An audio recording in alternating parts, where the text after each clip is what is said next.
Alright guys, let's start with my chest and triceps. Friday, well here we go. Here we are. I'm starting to do a little warm up. I've been trying to do dynamic warming up a little bit better. So I figured what's the best way to get a little bit of a warm up then? So I'm doing some push ups. So here I try to focus on explosiveness. So I do about 5 reps of just pure power. And that was the goal. Just kind of get prepared to, just have power behind all my pushes. So I'm warming up with 70s for 5. Good. That range of motion, though. As you can tell, I'm not going to have that same range of motion for these other sets. Oh, God. Anyways, that was just 5 reps right there with the 70s. Nothing too crazy. Moving up the warm-up weight because I'm about to go for new weights today. Anyways, my second warm-up is going to be 80 for 3. God, it's insane, guys. Like, I would have thought, like, a month ago, this is, like, my PR. Like, just lifting up these 80s, and now I'm sitting here warming up with them. Nothing too crazy, nothing too strenuous. That's the key, guys. You don't want to sit there and burn yourself out on the warm-up. So just kind of just do a few things and then just jump straight into your heaviest set. So here we are, guys. The new PR. 85s, guys. Okay, you guys might be thinking, like, that's just 5-pound increase. Well, if you think of it as, these are dumbbell 5-pound increases, which means, like, in total weight being pushed, it's like a 10-pound increase. So this is what really got to me, guys. But you can tell my range of motion was I'll admit it, it was pretty bad. But at least my goal was trying to get my arms parallel to the ground. Well, sorry, perpendicular at the very least. But anyways, there's 85s for 4.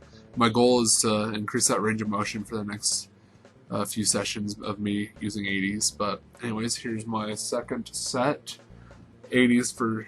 I try to get about 6 to 7 reps. Well, kind of like the last PR I did before, but the thing is that I can only get 6 reps today because obviously I pretty much put a lot of effort into that one set. So this is all the energy I had, and I'm okay with that. I'd rather stop right before failure than sit there and push myself to failure every time, because once you do that, that's how plateaus happen, guys. Like, if you sit there and train to failure, then you kind of develop a weird, strange thing where it kind of simulates overtraining. But anyways, here's 80s. As you can tell, the 80s are really good. I improved my benching form a lot. My back is well more arched. I'm using a lot more leg drive, but I'm keeping my butt on the bench, which is the key. Yeah, as you can tell, that last rep, I just wasn't going to happen anyways. Here's the next exercise I was doing. It was the inclined machine, and right now I have 100 pounds on each side, so 200 pounds total being pushed. And the thing is, I moved up a total of 20 pounds being pushed up today because I figured this will really help me get used to like really pushing like heavier weight, because that's what I love about these accessory machines, is that you'll really get used to like pushing heavier weight than you would be, like, because even though I'm only pushing 85 with dumbbells, I think I'd be well more prepared if I am like pushing 20 more pounds on the machine. That way I know, like, okay, well, if I say pick up the hundreds for reps one day, then at least I know like it'll all come down just to stability, and wouldn't be really a factor of whether or not I can push up the weight, because I know I can if I'm inclining the pretty much total weight being pushed. It's just stabilizers aren't up to par efficiency. But anyways, here's the last set. I should do 3 sets of 5 on this. I like to go straight sets on machines. I don't find reverse movement training to be that very useful when it comes to things like this, because it's just the neural fatigue is not really there, and I think volume is more adequate when you do your compounds like the incline press. But anyways, those were the 2 main lifts today. Enjoy. Ooh, guys, finally did it. Finally broke past that stupid barrier. So happy, you guys. Like, oh my god, 85s for 4. I'm on my way. My goal is, before the end of the year, get 90s up for 4. At the very least, try and get 90s up for 4 by the end of this year, and I know I can do it. I know I can do it. That's the thing. People misunderstand what they're doing on a cut. They have this very dogmatic view that if you're cutting, you're going to lose muscle. I mean, granted, you might lose a little bit of tissue, but as long as you still keep that strength. Actually, no. you won't lose any muscle. Because as long as you keep that strength, the adaptation of you having that muscle, you're going to keep it. That's the first mistake people do, is that they don't know how to manage recovery properly. Manage to recover properly. And so what ends up happening, they lose strength because they come in under recovered, not overtrained, same thing. It's the same thing. Granted, it really is the same thing.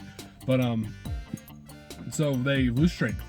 And they think, oh shit, and it's just them, they just expect it. Don't expect to lose strength. You can easily build strength on a cut, all right? You gotta learn how to manage your diet better. And that's why I love intermittent fasting, because there's been studies done where your human growth hormone increases by 2,000%. There's many studies, there's so many studies. Even if it's for during that duration of fasting, if you train fasted, you have that benefit of trying to keep those, you have the benefit of that GH level. And if you have the higher GH level, it spares muscle tissue. And that's the thing that's why I love intermittent fasting. And even though your cortisol might be higher, that's good for burning fat, guys. That's good for burning fat. As long as your growth hormone levels are higher, you don't have to run the risk of losing any kind of muscle. And you just gotta keep going in there, make some PRs. The only time where it's gonna be an issue is if you have over 3 years of lifting underneath your belt and you're probably under 10% body fat. That's when getting strength PRs is probably gonna be a little bit harder than you would normally. Because right now I'm 50% body fat. I expect to hit PRs at least by the end of the year. I'm not going to stop until I hit my goals. I need to get at least 1 plate up for reps. I need to get at least 250 pounds total pulled up on weighted pulls, and I need to get those 90s up.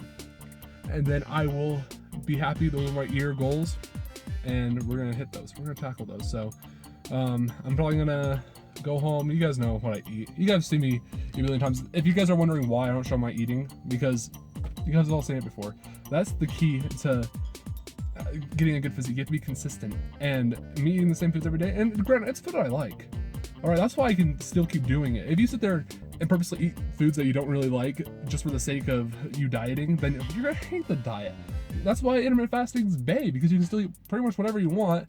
I just choose to go with a healthier route. I choose to eat healthier food just because, I don't know, I feel satiated, and granted, I think I can make it taste better than 90% of the restaurants out here. So go home. It's like 11. I'll probably have some coffee. I'm gonna do my program for this thing I'm doing personally.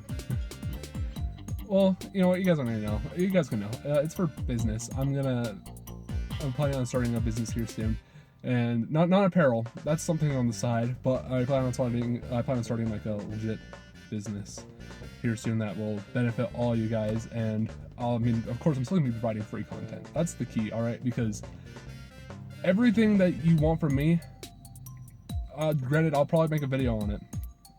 Probably not like super detailed, because that takes too much time. And then when I have to cater towards one specific person for my time, then that's when, you know, I need a little bit of leeway, because that way, like, it could be more catered towards you and not just catered towards like just a general broad range of people. So go home, do my program. I'm probably going to, I'm going to talk to Charlie about the little apparel company that we're doing. But yeah, good day for PRs. I PR'd on everything I want. I added 20 pounds, well, total 20 pounds on the incline machine press. So that means I'm pushing up total 200 pounds. I know some of you guys were like, oh, that's a lot of weight. But it's like, guys, I like doubled my strength in like the past year. All right, because that's pretty impressive when you can sit there and clearly state you're doubling your strength. I'm pushing up 85s. I remember when I was first incline dumbbell pressing, I think I was like doing 50s. Like, no, I wasn't even doing 50s. I think I started with 40s when I first started. I was not that strong, guys. And I'm just excited. And like, even though I've gotten things like a plate up on overhead press, it was like a push press. It's like, you're gonna be like 30% stronger on a push press than you are. Well, before my phone decided to cut out on me for no reason whatsoever, as I was saying, you're gonna be roughly 30% stronger on a push press, I personally believe.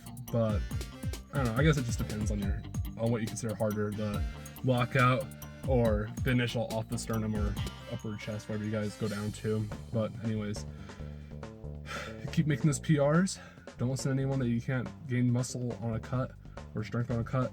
It's so absurd. People just need to manage recovery better. That's the key. Manage your recovery, and then you should be able to do that. And normally, and if you do have that issue still, like, because I'm only training 3 days a week, and I'm getting about, I indirectly hit other muscle groups, but the thing is, I'm not like directly, like, I don't do, like, let's say, for instance, I'm doing overhead press. Of course, I'm working the tricep and chest to some degree, so it's like I'm still kind of hitting it.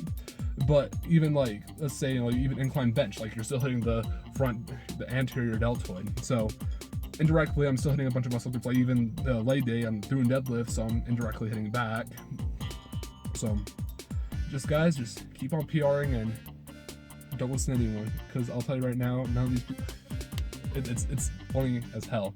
All right, because I don't know about you guys. I don't know where you guys live, and I don't know how your personal trainers, like, you know, I don't know if they like function the same way mine do, but the people here, they're so old school. They're so like, they're still stuck in the mindset of drug lifter. They're still in the mindset of back in the Arnold days where they want to work out 6 hours and they think that's still okay. And it's just like, oh, please. But anyways, enjoy.